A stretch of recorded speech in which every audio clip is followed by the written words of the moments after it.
Oi, oi, sejam bem-vindos ao canal Reticente, eu sou o tio Douglas e nesse vídeo nós vamos falar de Fahrenheit 451. Esse livro é uma distopia, foi o terceiro livro lido em fevereiro e eu amei. Dos quatro foi o que eu mais gostei, sem sombra de dúvidas. Ele é incrível, te pega mesmo pelo pé e te rouba. Eu li em 3 dias, o cronograma era para 4 dias, eu li em 3. Ele não é um livro grosso, essa publicação é da Biblioteca Azul. A capa eu acho lindo essa arte, essa cor, eu amo o vermelho. Então, esse aqui é o autor, né? Eu separei um trechinho da orelha para ler e um pedacinho aqui no finalzinho da quarta capa, que eu acho muito interessante, ó. O autor diz assim: ficção científica é uma ótima maneira de fingir que você está falando do futuro, quando na realidade está atacando o passado recente e o presente. Então é isso que o livro fala. Aqui a gente vai encontrar o Guy Montag, que é um bombeiro, e ele é casado com a Mildred, e vive um relacionamento caótico. E nesse futuro longínquo, né, os bombeiros eles não são responsáveis por apagar fogo, e sim por atear fogo. Eles queimam livros, a casa das pessoas que escondem livros. Ter livros, ler livros são atos criminosos nesse momento aqui da história, né, do futuro. E o mais interessante aqui, gente, é que não é uma atitude vertical, não vem do topo da pirâmide, não são os líderes desse lugar que definem, que decidem que os livros se tornariam algo ruim. Não. Nessa distopia, as pessoas, todas elas, se incomodavam com o livro, com os livros, com as histórias. Elas não queriam conviver com livros nem com pessoas que liam livros. Então, elas cobraram do poder e aí veio essa ação de queimar e punir as pessoas os livros e as pessoas que tinham e liam, e enfim, todas essas pessoas. Então, um dia, ele voltando para casa do seu trabalho, ele encontrou uma mocinha, uma adolescente chamada Clarice. E essa mocinha é linda, incrível, eu apaixonei pela Clarice, me identifiquei demais com a personagem.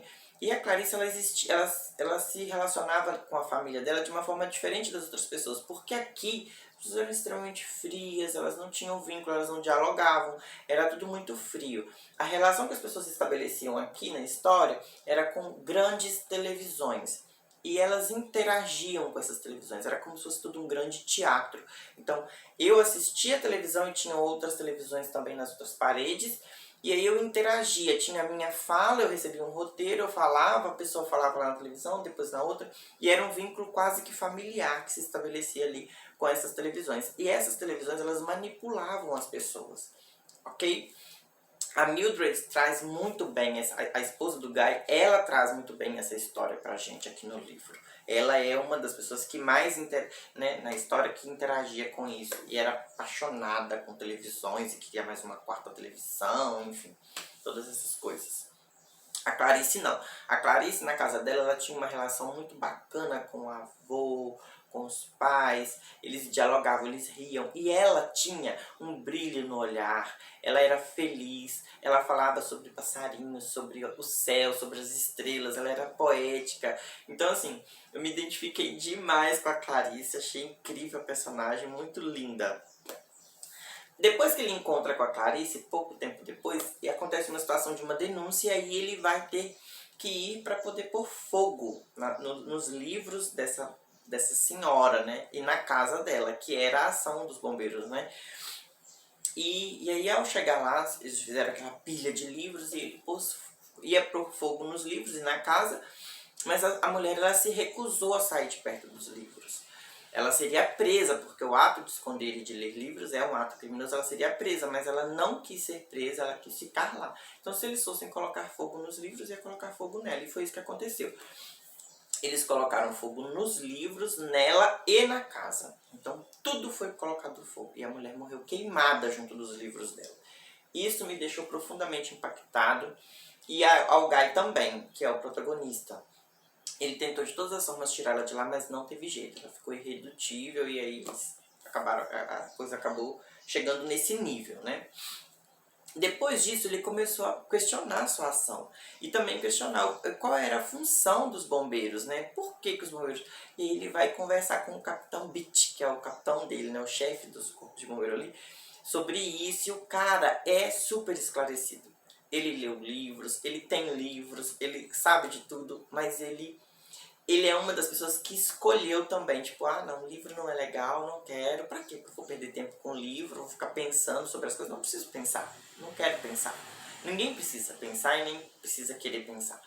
Então, ele esclarece muito bem as coisas pro cara, e ele já começa a observá-lo, né? E aqui as pessoas denunciam, os vizinhos, os amigos, os familiares denunciam, que não é spoiler, hein? Enfim, é só o contexto aqui que está acontecendo no livro. E aí ele coloca o cão. É um cão de metal, gente. Chama Rabujo? Não, Sabujo. Sabujo é um cão farejador de metal. Lá no futuro tem isso aqui na história.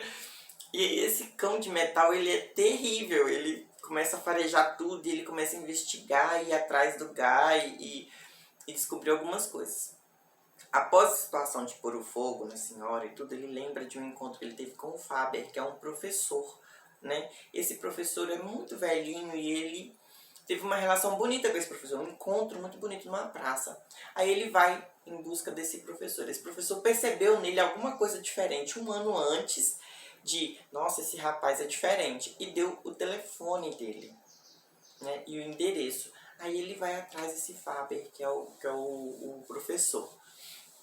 Ali eles começam a ter uma trama contra essa ação dos bombeiros, contra queimar livros, contra todas essas coisas.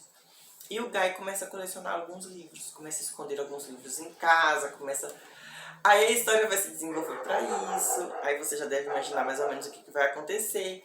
Mas o desfecho, gente, eu não vou falar aqui, porque seria com certeza spoiler, mas o desfecho da história é muito bacana.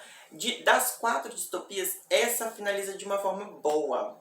Assim, eu gostei do final. Não foi triste, foi assim, eu me senti esperançoso. Falei, nossa, até que enfim acabou de um jeito legal e tal. Então, é mais ou menos isso que aconteceu comigo. Imagina um lugar onde não se pode ter livros. Pra mim tinha que acontecer. Enfim, é isso, ok?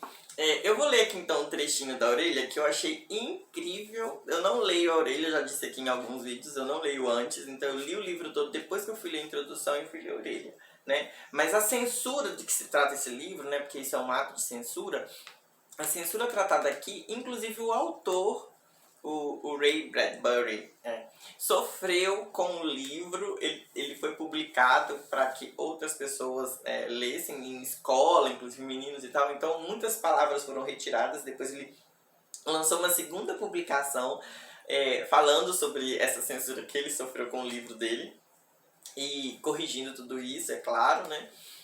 Mas é um livro fascinante, incrível, muito bom. Ó, imagine uma época em que os livros configuram uma ameaça ao sistema, uma sociedade onde eles são proibidos. Para exterminá-los, basta chamar os bombeiros. Profissionais que outrora se dedicavam à extinção de incêndios, mas que agora são os responsáveis pela manutenção da ordem, queimando publicações e impedindo que o conhecimento se dissemine como praga. Para coroar a alienação em que vive essa nova sociedade, as casas são dotadas de televisores que ocupam paredes inteiras de cômodos e exibem famílias com as quais se pode dialogar, como se estas fossem de fato reais. Gente, é incrível esse livro. Se você ainda não leu, 3 diazinhos, gente, eu li em 3 dias. Fahrenheit 451, das 4 distopias, foi a que eu realmente mais gostei, ok? Então fica aí a dica. Até o próximo vídeo. Tchau, tchau!